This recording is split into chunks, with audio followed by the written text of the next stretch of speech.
Good morning, children. I am Anmol Messi, PGT Physics, Mount Litra Z School, Jhansi. Children, in my previous videos, we have discussed about practical units, and since we are done with units, now we are going to start with measurement. So, what do you understand by measurement?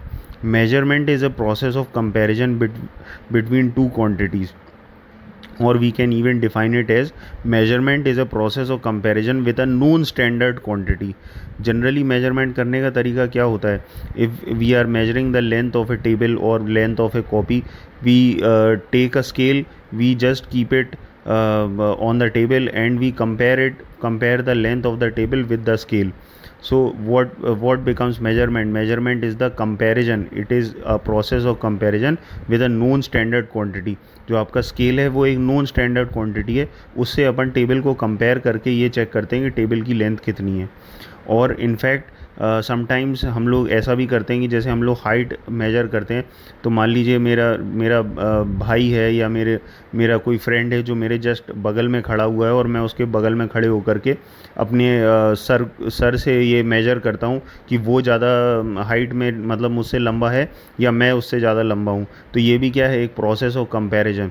In fact when we use physical balance, या जब आप vegetable market जाते हो और वहाँ पर वो लोग एक तराजू को यूज़ करते हैं, तो that is also a process of comparison. क्योंकि एक तरफ 1 kg 2 kg के बाट चढ़ा दिए जाते हैं, वेट चढ़ा दिए जाते हैं, और दूसरी तरफ वेजिटेबल्स चढ़ा करके हम लोग उसे उठा करके देखते हैं कि क्या दोनों तरफ के पेन सेम लेवल पे हैं.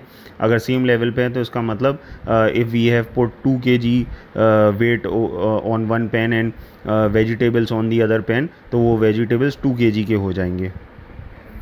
Now measurement is of two types. One is direct method of measurement and the other is indirect method of measurement. What does direct method of measurement mean? Like for example, जो मैंने आपको अभी example दिया था कि मुझे table की length निकालनी है.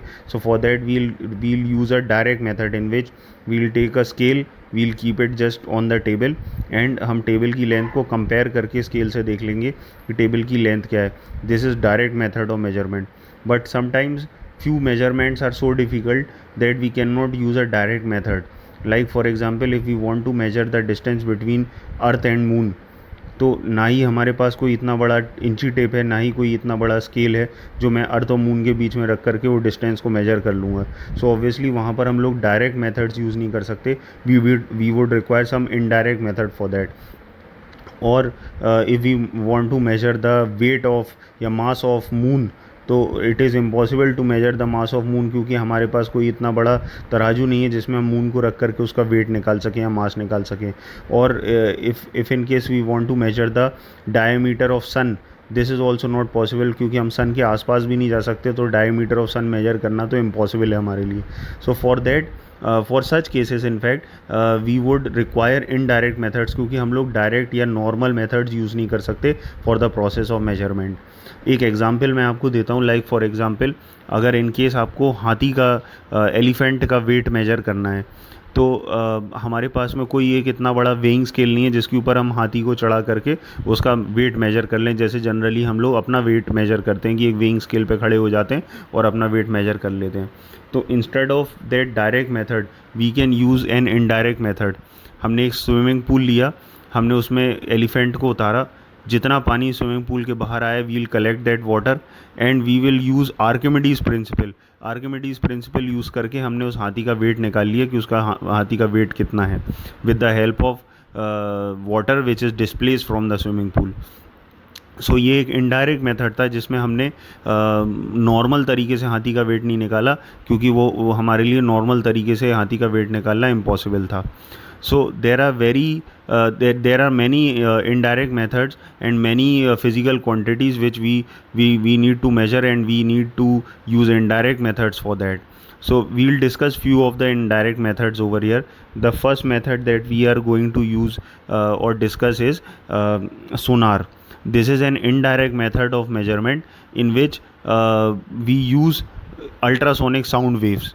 So first of all, what is the full form of sonar? Sonar is sound navigation and ranging, and this method is used to find the depth of an ocean, और if in case अगर सी के नीचे या ocean के नीचे कोई hidden treasure है, तो उसको पता लगाने के लिए, या फिर अगर मान लीजिए कोई शिप डूब गई है और हम उस शिप को ढूंढ रहे हैं तो उसके लिए, या इफ़ इन केस हम लोग कोई डिफेंस की शिप लेकर के जा रहे हैं और नीचे से कोई सबमरीन आकर के कहीं उसके नीचे कोई बॉम्ब इम्प्लांट करके ना चली जाए, तो सबमरीन से बचने के लिए या सबमरीन को ढूंढने के लिए, for all those things we use this method of measurement which is known as Sonar.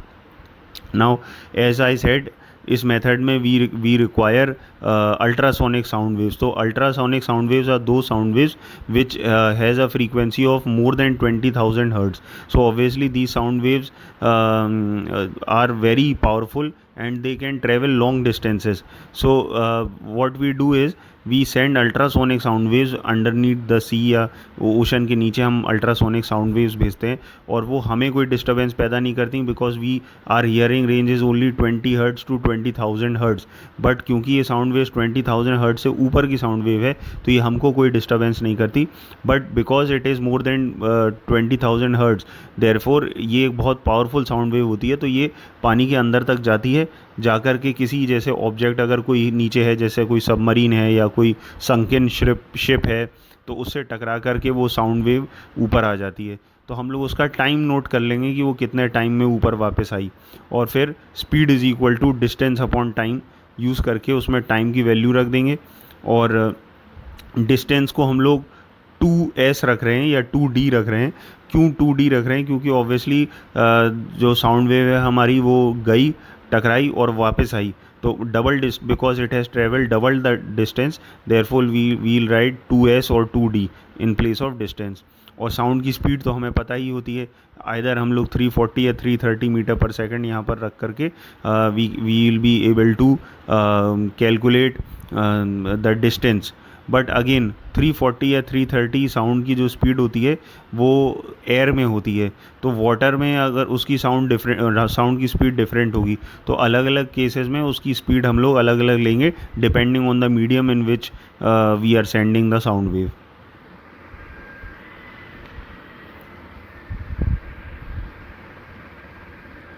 Next is radar. Radar, the full form of radar is radio detection and ranging.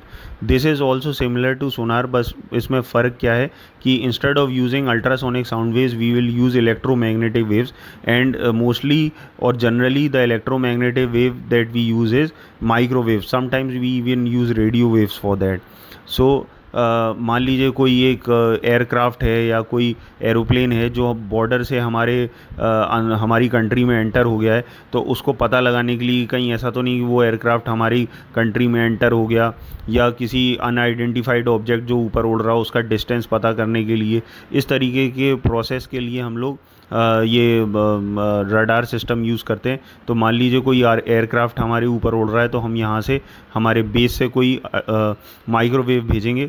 That microwave would go strike the surface of the aircraft and would return back. तो हम लोग वही same system use करेंगे कि speed is equal to distance upon time formula लगा करके हम लोग डिस्टेंस की जगह 2s या 2d रख करके टाइम नोट करके यहाँ टाइम लिख करके, एंड स्पीड जो कि हमारी स्पीड कितनी होती है, because this is an electromagnetic wave, therefore the speed of this particular wave would be 3 × 10⁸ metre per second, that is speed of light. उसको हम लोग यहाँ पर यूज़ करके हम लोग डिस्टेंस कैलकुलेट कर लेंगे कि हमारा डिस्टेंस कितना है, एयरक्राफ्ट हमसे कितनी दूरी पर है. The third method is laser. The full form of laser is light amplification by stimulated emission of radiation. This method is also similar to radar and sonar, but the difference is that in laser we use light which is amplified light, जिसकी intensity बहुत ज़्यादा हो. ऐसी light को हम लोग use करते हैं for the measurement of length. So like for example if I have to measure the distance between earth and moon, तो हम यहाँ से एक लेज़र स्ट्राइक करेंगे जो यहाँ से जाएगी, मून से टकराएगी और वापस आएगी. जब वो मून से टकरा के वापस आएगी तो हम लोग उसका टाइम नोट डाउन कर लेंगे, और हम लोग again speed is equal to distance upon time formula लगा करके उसमें टाइम की वैल्यू रख देंगे. डिस्टेंस को हम लोग 2d ले लेंगे, और स्पीड की वैल्यू हमारी होगी 3 × 10⁸ metre per second, because it is speed of light, और हम लोग लाइट को ही यूज़ कर रहे हैं। एंड फाइनली हम लोग डिस्टेंस को सब्जेक्ट बना करके we'll be able to calculate the distance. Now again हम लोग मून तक तो गए ही नहीं, लेकिन बगैर मून तक जाए हमने उसका डिस्टेंस कैलकुलेट कर लिया। Hence this is an indirect method of measurement.